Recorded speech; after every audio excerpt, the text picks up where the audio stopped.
Hello friends, welcome back to our channel. നമ്മൾ ഇന്ന് കാണാൻ പോകുന്നത് നാരായണീന്റെ മൂന്നാൺമക്കൾ എന്ന മൂവിയാണ്. കഥയിലേക്ക് കടക്കുന്നതിന് മുമ്പ് ഈ ഒരു വീഡിയോക്ക് എല്ലാവരും ലൈക്ക് ചെയ്ത് സപ്പോർട്ട് ചെയ്യണം. പലരും ലൈക്ക് ചെയ്യാൻ വിട്ടുപോകുന്നുണ്ട്. മൂവിയുടെ തുടക്കത്തിൽ തന്നെ കാണിക്കുന്നത് ഹോസ്പിറ്റലിൽ കിടക്കുന്ന നാരായണി എന്ന് പറയുന്ന സ്ത്രീയെ കാണാൻ അവരുടെ ഏറ്റവും ഇളയ മകനായ ഭാസ്കറും കുടുംബവും ലണ്ടനിൽ നിന്ന് വരുന്നതാണ്. ഭാസ്കറിന് 2 മക്കളുണ്ടായിരുന്നു. നിഖിൽ എന്നാണ് മൂത്ത മകന്റെ പേര്. ഇളയതായിട്ടൊരു പെൺകുട്ടിയാണ് ഉണ്ടായിരുന്നത്. ഭാസ്കറിന്റെ ഈ 2 മക്കളും തമ്മിൽ നല്ല ഏജ് ഡിഫറൻസ് ഉണ്ട്. ഭാസ്കറിന് 2 ചേട്ടന്മാരാണുള്ളത്. ഏറ്റവും മൂത്ത ചേട്ടനായ വിശ്വവും രണ്ടാമത്തെ ചേട്ടനായ സേതുവും. ഇവരെയൊക്കെ ഭാസ്കർ കണ്ടിട്ട് തന്നെ ഏകദേശം 10-20 വർഷമായി. കാരണം ഭാസ്കർ ആകട്ടെ മുസ്ലിം പെൺകുട്ടിയായ നബീസയെ പ്രണയിച്ച് വിവാഹം കഴിച്ചത് കാരണം അയാളെ വീട്ടിൽ നിന്ന് പുറത്താക്കിയതായിരുന്നു. അന്നേ നാട് വിട്ടുപോയ ഭാസ്കർ ഇപ്പോൾ അമ്മ സുഖമില്ലാതെ കിടക്കുന്നതറിഞ്ഞിട്ടാണ് നാട്ടിലേക്ക് തിരിച്ചെത്തിയിരിക്കുന്നത്. സേതുവിന് ഭാസ്കറിനോട് ഒരു ദേഷ്യവും തന്നെയില്ല. എന്നാൽ വിശ്വത്തിനാകട്ടെ ഇപ്പോഴും ഭാസ്കറിനോട് കുറച്ച് ദേഷ്യമുണ്ടായിരുന്നു. വിശ്വത്തിന്റെ ഭാര്യയുടെ പേരാണ് ജയശ്രീ എന്ന്. നാരായണി എപ്പോ വേണമെങ്കിലും മരിക്കാമെന്നൊരു കണ്ടീഷനാണ്. അതുകൊണ്ട് തന്നെ ഹോസ്പിറ്റലുകാര് വെന്റിലേറ്റർ മാറ്റിയ ശേഷം അവരെ വീട്ടിലേക്ക് കൊണ്ടുപോയിക്കൊള്ളാൻ പറഞ്ഞു. അങ്ങനെ അമ്മയും കൊണ്ട് ആ 3 മക്കളും വീട്ടിലേക്ക് എത്തി. തറവാട്ടിൽ സേതുവും അമ്മയും അവിടെ സഹായത്തിൽ നിൽക്കുന്ന സ്ത്രീയുമായിരുന്നു താമസം. ഭാസ്കർ ലണ്ടനിലും വിശ്വ ആകട്ടെ കേരളത്തിന് പുറത്തുമാണ് ജോലി ചെയ്തിരുന്നത്. വിശ്വത്തിനും ജയശ്രീക്കും ഒരു മകൾ കൂടിയുണ്ട്. ആതിര എന്നാണ് അവളുടെ പേര്. എഞ്ചിനീയറിംഗ് ഒക്കെ കഴിഞ്ഞ ശേഷം സോഷ്യൽ വർക്കറിന്റെ കോഴ്സ് പഠിച്ചുകൊണ്ടിരിക്കുകയാണ്. അങ്ങനെ അവർ 3 പേരും കിണറ്റുകരയിൽ നിന്ന് സംസാരിക്കുന്നുണ്ട്. ഭാസ്കർ സിഗരറ്റ് വലി തുടങ്ങിയതൊന്നും തന്നെ വിശ്വത്തിന് ഇഷ്ടപ്പെട്ടിട്ടുണ്ടായിരുന്നില്ല.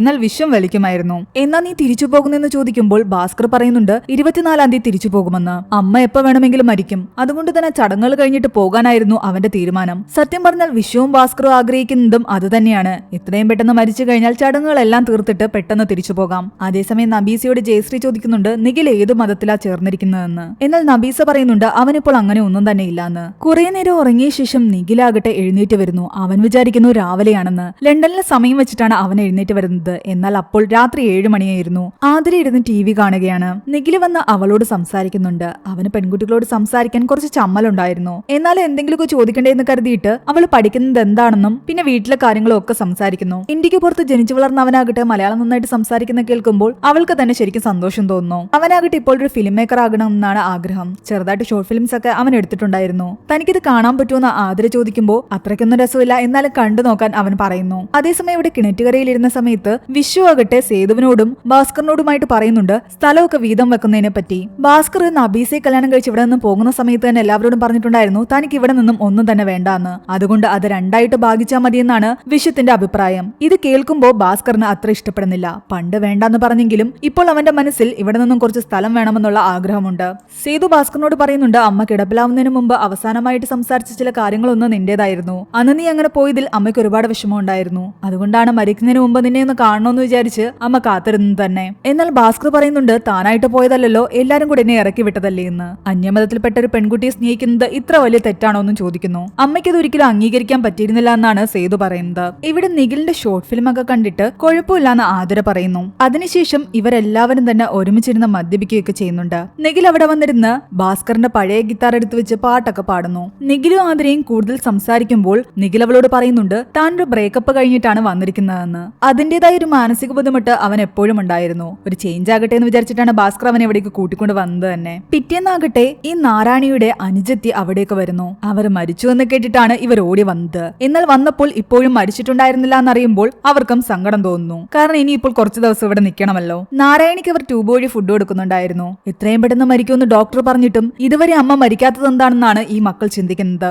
വീട്ടിലിരുന്ന് ബോറടിച്ചിട്ട് നിഖിലാകട്ടെ ആതിരയോട് പറയുന്നുണ്ട് നമുക്കൊന്ന് പുറത്തു പോകാമെന്ന്. അങ്ങനെ രണ്ടുപേരും റെഡിയായി കടവിലേക്ക് പോകുന്നു. അവിടെ ഇരിക്കുമ്പോൾ അവൻ തന്നെ ബ്രേക്കപ്പ് സ്റ്റോറി അവളോട് പറയുന്നു. 5 വർഷം നീണ്ടൊരു റിലേഷൻഷിപ്പ് ആയിരുന്നു. കോളേജിലെ അവന്റെ ഫസ്റ്റ് ലവ്. ഇടയ്ക്ക് വെച്ച് അവനാകട്ടെ കോളേജ് നിർത്തിയിട്ട് ഫിലിം മേക്കിംഗ് പഠിക്കാൻ പോയി. അപ്പോഴും അവൻ അവളുമായിട്ട് കോണ്ടാക്ട് ഉണ്ടായിരുന്നു. അതിനുശേഷം അവൾ ലണ്ടനിൽ ഉപരിപഠനത്തിന് പോയി. കോണ്ടാക്ട് അങ്ങനെ തന്നെ ഉണ്ടായിരുന്നെങ്കിലും പിന്നീട് പെട്ടെന്നൊരു ദിവസം അവളെ വിളിച്ചിട്ട് അവനോട് പറയുന്നുണ്ട് തനിക്ക് വേറൊരാളെ ഇഷ്ടമാണെന്ന്. തിരിച്ച് എന്തുപോലും പറയണമെന്നറിയാതെ അവൻ പെട്ടെന്ന് ഫോൺ വെച്ചു. അതിനുശേഷം നെഞ്ചത്ത് ആരോ കത്തി കൊണ്ട് കുത്തുന്ന പോലൊരു ഫീൽ ആയിരുന്നു. എന്നാൽ ഇതെല്ലാം കേട്ട് കഴിയുമ്പോൾ അവനെ ഒന്ന് കംഫർട്ട് ഫീൽ കൊടുക്കാൻ വേണ്ടിയിട്ട് അവൾ അവനോട് പറയുന്നുണ്ട് കണ്ണടച്ചിരിക്കാൻ. എന്നിട്ട് പറയുന്നു നിന്റെ കയ്യിലൊരു ബട്ടർഫ്ലൈ വന്നിരിക്കുന്നു എന്ന് വിചാരിക്കുക. കുറച്ചു കഴിയുമ്പോൾ അതിന് പറക്കണം. നിനക്കതിനെ ഒരുപാട് ഇഷ്ടമാണ്. എന്നാലും അതിനെ പറക്കാൻ നീ അനുവദിച്ചു. ചിലപ്പോൾ അതിന് ആകാശത്ത് പോകാനോ അല്ലെങ്കിൽ ഏതെങ്കിലും പൂവിൽ പോയിരിക്കാനായിരിക്കും ആഗ്രഹം. ചിലപ്പോൾ അത് തിരിച്ചു വന്നേക്കാം. ഇനി അത് തിരിച്ചു വന്നില്ലെങ്കിലും അത് ഹാപ്പി ആയിട്ട് ഫ്രീ ആയിട്ട് പറന്ന് നടക്കുന്നുണ്ടാകും. തന്റെ ഗേൾഫ്രണ്ടിനെ കുറിച്ചാണ് അവൾ ഇങ്ങനെ പറയുന്നതെന്ന് അവന് മനസ്സിലായി. അവൾ അങ്ങനെ പറഞ്ഞതൊക്കെ കേട്ട് കഴിയുമ്പോൾ അവന്റെ മനസ്സിനൊരു കുളിർമയൊക്കെ തോന്നുന്നുണ്ട്. ചിലപ്പോൾ തന്റെ ഗേൾഫ്രണ്ട് തിരിച്ചു വന്നേക്കാം. ഇനി തിരിച്ചു വന്നില്ലെങ്കിലും അവൾ എവിടെയെങ്കിലും ഹാപ്പി ആയിട്ടിരിക്കുന്നുണ്ടാകും. അവൻ ആതിരയോട് പറയുന്നുണ്ട് താൻ ആരോടും ഇത്ര ക്ലോസ് ആയിട്ടില്ലെന്ന് ഇത്ര പെട്ടെന്ന്.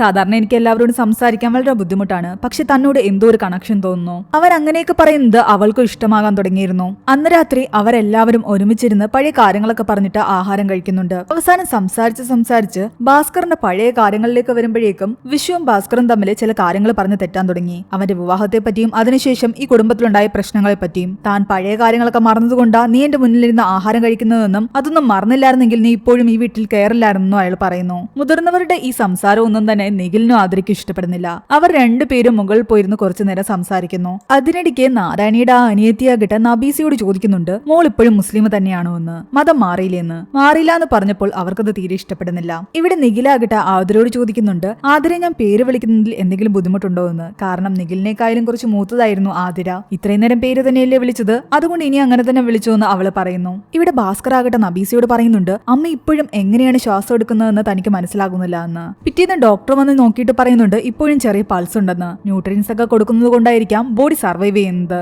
അത് നിർത്തണമെന്ന് വിശ്വം ചോദിക്കുമ്പോൾ ഡോക്ടർ പറയുന്നുണ്ട് അതൊന്നും വേണ്ടാന്ന്, അവർ സമാധാനത്തോടെ പോയിക്കോട്ടെ എന്ന്. അങ്ങനെ അന്ന് വൈകുന്നേരം ആകട്ടെ നിഖിലും ആതിരയും ചേർന്നിട്ട് പുറത്തേക്കൊക്കെ പോകുന്നു. ആതിരയുടെ ഫ്രണ്ടിനെയും അവർ അവിടെ വെച്ച് കാണുകയും പരിചയപ്പെടുകയും ചെയ്യുന്നുണ്ട്. അവിടെ അടുത്ത അമ്പലത്തില് ഉത്സവം നടക്കുന്നുണ്ട്. ഉത്സവത്തിന്റെ സമയത്ത് നമുക്ക് കാണാമെന്ന് പറഞ്ഞിട്ട് അവളുടെ ഫ്രണ്ട് അവിടെ നിന്നും പോയി. അതേസമയം ഇവിടെ ഭാഗം വെക്കലിന്റെ കാര്യത്തിന് വക്കീല് വന്നിട്ടുണ്ടായിരുന്നു. ഭാസ്കർ പണ്ടേ സ്ഥലമൊന്നും വേണ്ടെന്ന് പറഞ്ഞതുകൊണ്ട് ഒരു സത്യവാങ്മൂലം എഴുതി കൊടുക്കണമെന്ന് ഭാസ്കറിനോട് വക്കീല് പറയുന്നു. എന്നാൽ അയാളാകട്ടെ ഒട്ടും മനസ്സിലാ മനസ്സോടെയാണ് അവിടെ ഇരിക്കുന്നത്. ആ സ്ഥലം തനിക്ക് വേണോന്ന് പറയാനും അയാൾക്ക് പറ്റുന്നുണ്ടായിരുന്നില്ല. പണ്ട് ഈ 3 സഹോദരങ്ങളും എത്രത്തോളം സ്നേഹത്തോടെയാണ് ജീവിച്ചിരുന്നതെന്ന് ഇടയ്ക്കൊരു ഷോട്ടിലൂടെ കാണിക്കുന്നു. ഭാസ്കർ നബീസയോട് പറയുന്നുണ്ട്, താൻ അന്ന് വേണ്ടെന്ന് പറഞ്ഞെങ്കിലും ഇപ്പൊ തരാതിരിക്കുന്നത് ശരിയല്ല എന്ന്. തനിക്കും കൂടെ അവകാശപ്പെട്ടതല്ലേ ഇതെല്ലാം. എന്നാൽ നബീസ പറയുന്നു, എനിക്കിതിലൊന്നും ഒരു ഇൻട്രസ്റ്റും ഇല്ല. ഭാസ്കറിന്റെ കുടുംബക്കാരിയോ ഭാസ്കർ തന്നെ തീരുമാനിക്കാൻ. അന്ന് രാത്രി സേതു ആകട്ടെ അവന്റെ അമ്മയുടെ സ്പെഷ്യൽ ചെമ്മീൻ കറി ഉണ്ടാക്കിയായിരുന്നു. താൻ കുളിച്ചിട്ട് വരുമ്പോഴേക്കും അതിന്റെ തീ ഓഫ് ചെയ്യാൻ പറഞ്ഞിട്ടാണ് സേതു അവിടെ നിന്ന് പോകുന്നത്. അതിനിടയ്ക്ക് വിശ്വത്തിനോട് ഭാസ്കർ തനിക്ക് സ്ഥലം വേണമെന്നുള്ള കാര്യം സംസാരിക്കുന്നു. എന്നാൽ ഇത് കേട്ടതും വിശ്വം ദേഷ്യത്തിൽ പറയുന്നുണ്ട്, അന്ന് നീ വേണ്ടെന്ന് പറഞ്ഞതല്ലേ ഇപ്പൊ എന്തിനാ ചോദിക്കുന്നതെന്ന്.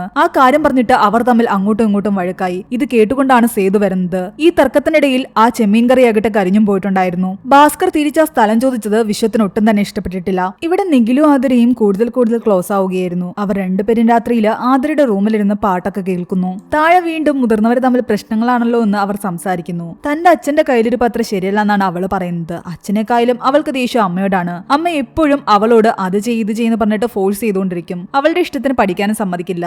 അവളും അമ്മയും തമ്മിൽ എപ്പോഴും അടിയാണെന്നാണ് അവൾ പറയുന്നത്. സേതു എന്താ വിവാഹം കഴിക്കാതിരുന്നതെന്ന് നിഖില് ചോദിക്കുമ്പോൾ ആതിര പറയുന്നുണ്ട് അറിയില്ല എന്ന്. എല്ലാവരും പുള്ളിയെ പൊട്ടാന്നാ വിളിക്കുന്നത്. പുള്ളിയുടെ ഒരു രീതിയും സംസാരമൊക്കെ വെച്ചിട്ട് ഒന്നും സെറ്റായിട്ടുണ്ടാവില്ല.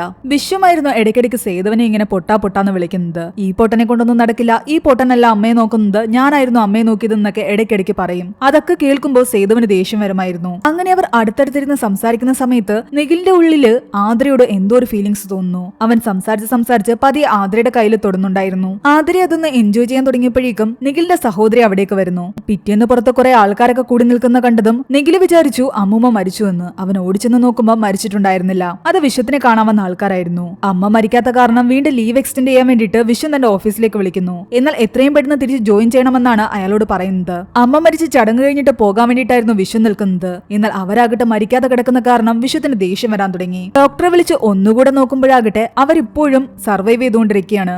ഫുഡ് കൊടുക്കുന്നത് നിർത്തിയാലോ എന്ന് വിശ്വം ചോദിക്കുമ്പോൾ സേതു സമ്മതിക്കുന്നില്ല. അമ്മയെ പട്ടിണി കിട്ടുകൊല്ലാൻ ഞാൻ സമ്മതിക്കില്ല എന്നാണ് സേതു പറയുന്നത്. നിങ്ങളല്ലേ പറഞ്ഞത് എത്രയും പെട്ടെന്ന് മരിക്കുമെന്ന്, എന്താ മരിക്കാത്തെന്ന് വിശ്വം ചോദിക്കുമ്പോൾ ഡോക്ടർ പറയുന്നുണ്ട് എന്റെ ജോലി ഒരു ജീവൻ രക്ഷിക്കുകയാണെന്ന്, അല്ലാതെ എപ്പം മരിക്കുന്നു എന്ന് എനിക്ക് പറയാൻ പറ്റില്ല എന്ന്. അങ്ങനെ നിഖിലും ആതിരയാകട്ടെ അമ്പലത്തിൽ ഉത്സവത്തിന് പോകണമെന്ന് പറഞ്ഞത് കാരണം നാരായണിയെ സഹോദരിയെ ഏൽപ്പിച്ച ശേഷം അവരെല്ലാവരും ഉത്സവത്തിന് വേണ്ടി പോയി. ഉത്സവത്തിനെത്തുമ്പോ അവിടെയാകട്ടെ ആതിരയുടെ കൂട്ടുകാരി ഉണ്ടായിരുന്നു. അങ്ങനെ അവരെല്ലാവരും കുറച്ചുനേരം സംസാരിച്ചിരുന്ന ശേഷം രാത്രി വെടിക്കെട്ട് കാണാൻ വേണ്ടിയിട്ട് നമുക്ക് കടവന്റെ അടുത്തേക്ക് പോകാന്ന് പറഞ്ഞിട്ട് ആതിര കൂട്ടുകാരിയും കൂട്ടി നിഖിലിന്റെ കൂടെ അവിടേക്ക് പോകുന്നു. എന്നാൽ അവളുടെ കൂട്ടുകാരിക്ക് കുറച്ച് കഴിയുമ്പോൾ അമ്മയുടെ കോള് വരുന്നുണ്ട്. താക്കോൽ കൊണ്ട് കൊടുക്കണമെന്ന് പറഞ്ഞിട്ട് അവൾ അവരോട് അവിടെ ഇരിക്കാൻ പറഞ്ഞിട്ട് പോയി. അങ്ങനെ ആ വെടിക്കെട്ടൊക്കെ കണ്ടുകൊണ്ടിരിക്കുന്ന സമയത്ത് നിഖിലിന് ശരിക്കും ആതിരയുടെ എന്തോ ഒരു ഫീലിങ്സ് തോന്നുന്നുണ്ട്. തിരിച്ച് ആതിരയ്ക്കും അങ്ങനെ തോന്നുന്നുണ്ട്. താൻ ഇത്ര പെട്ടെന്ന് ആരുമായിട്ടും ഇത്രയധികം കണക്ട് ആയിട്ടില്ല എന്ന് അവൻ പറയുന്നു. തന്നോട് എന്താ അങ്ങനെ തോന്നുന്നതെന്നും തനിക്ക് അറിയില്ല എന്നാണ് നിഖില് പറയുന്നത്.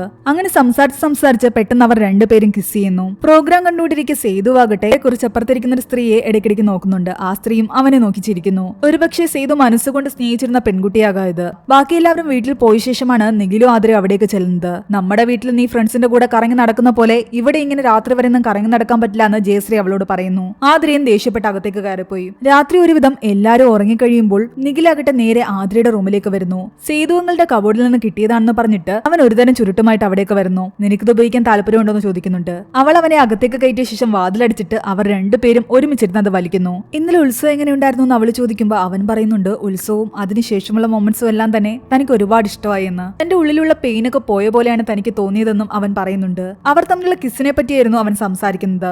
ആ സമയത്ത് ആരോ വന്ന് വാതിൽ മുട്ടുന്നു. തുറന്നപ്പോൾ അത് സേതു ആയിരുന്നു. താൻ ഓൺലൈനിൽ കുറച്ച് കാര്യങ്ങൾ നോക്കാൻ വേണ്ടി വന്നതാണെന്ന് പറഞ്ഞാണ് നിഖിൽ അവിടെ ലാപ്പം തുറന്നു വെച്ചിരിക്കുന്നത്. എന്നാൽ സേതുവിന് അവര് വലിച്ചതിന്റെ മണം കിട്ടിയിട്ടുണ്ടായിരുന്നു. ഇതൊക്കെ വലിക്കേണ്ട പ്രായമാണോ എന്ന് ചോദിക്കുന്നു. അവരൊന്നും മിണ്ടാതെ നിന്നപ്പോ എന്നാ എന്റെ കൂടെ കൂടിക്കൊന്നാണ് അയാൾ പറയുന്നത്. പക്ഷെ അയാൾ മാത്രം അവിടെ നിന്ന് വലിക്കുകയോ അവർക്ക് കൊടുക്കാതിരിക്കുകയും ചെയ്യുന്നുണ്ട്. ഇതൊന്നും ഇപ്പൊ വലിക്കേണ്ട പ്രായമല്ല എന്നും പറയുന്നു. അതേസമയം ഭാസ്കർ ഉണർന്നിട്ട് നേരെ നാരായണന്റെ റൂമിലേക്ക് പോകുന്നു. അമ്മ മരിച്ച ശേഷം ചടങ്ങ് തീർത്ത് പെട്ടെന്ന് പോകാനായിരുന്നു ഭാസ്കർ വന്നത്. എന്നാൽ ഇവർ മരിക്കാത്ത കാരണം ഭാസ്കറിന് വീണ്ടും ഇവിടെ തന്നെ നിൽക്കേണ്ടതായിട്ട് വരികയാണ്. അതുകൊണ്ട് അടുത്തിരുന്ന തലേണ എടുത്തിട്ട് ഒരു നിമിഷം അമ്മയെ കൊന്നാലോ എന്ന് അവൻ ആലോചിക്കുകയാണ്. കൈ തലേണയിലേക്ക് പോയെങ്കിലും അയാൾക്കത് ചെയ്യാൻ സാധിക്കുന്നുണ്ടായിരുന്നില്ല. പെട്ടെന്ന് വിശ്വം പറയുന്നുണ്ട് നിന്നെ കൊണ്ട് ഇതിന് സാധിക്കില്ല എന്ന്. ആ റൂമിൽ വിശ്വവും നിൽപ്പുണ്ടായിരുന്നു. ഭാസ്കർ അത് കണ്ടതൊന്നും ഞെട്ടിത്തെരിച്ചു. താനും ഇതുപോലെ ശ്രമിച്ചതാണെന്നും തന്നെ കൊണ്ടും പറ്റിയില്ലെന്നാണ് വിശ്വം പറയുന്നത്. ഇവിടെ സേതു ആകട്ടെ ആതിരയോടും നിഖിലിനോടും പറയുന്നുണ്ട് നിന്റെ രണ്ടുപേരുടെ അച്ഛന്മാര് പൊട്ടന്മാരാണെന്ന്, ആവശ്യമില്ലാതെ കിടന്ന് വഴക്കുണ്ടാക്കുകയാണെന്ന്. എന്നിട്ട് രണ്ടും കൂടെ എന്നെ എപ്പോഴും പൊട്ടാന്ന് വിളിക്കും. എന്നാൽ അത് ഞങ്ങൾക്ക് അറിയാമെന്നാണ് അവര് പറയുന്നത്. നിഖിൽ അയാളോട് ചോദിക്കുന്നുണ്ട് അങ്കിൾ എന്താ കല്യാണം കഴിക്കാഞ്ഞതെന്ന്.